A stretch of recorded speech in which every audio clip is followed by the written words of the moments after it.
അസ്സലാമു അലൈക്കും വറഹ്മത്തുള്ളാഹി.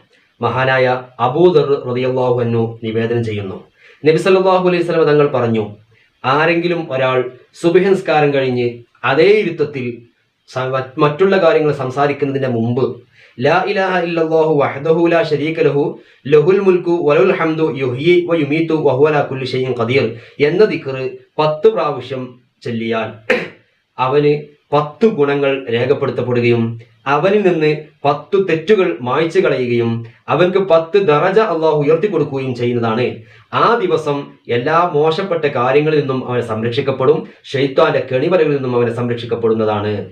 അപ്പോൾ സുബ്ഹി നിസ്കാരത്തിന് ശേഷം നമ്മൾ സുബ്ഹി നിസ്കരിച്ച അതേ ഇരുത്തത്തിലിരുന്ന് ലാ ഇലാഹ ഇല്ലല്ലാഹു വഹ്ദഹു ലാ ശരീക ലഹു ലഹുൽ മുൽക്കു വലഹുൽ ഹംദു യുഹ്യി വയുമീതു വഹുവ അലാ കുല്ലി ഷൈഇൻ ഖദീർ എന്ന ദിക്ർ 10 പ്രാവശ്യം നമ്മൾ പതിവാക്കുക. അല്ലാഹു തആല നമുക്ക് പതിവാക്കാനും അത് കാരണം അതിന്റെ എല്ലാ ഗുണങ്ങൾ നേടാനും അല്ലാഹു തൗഫീഖ് ചെയ്യട്ടെ. ആമീൻ.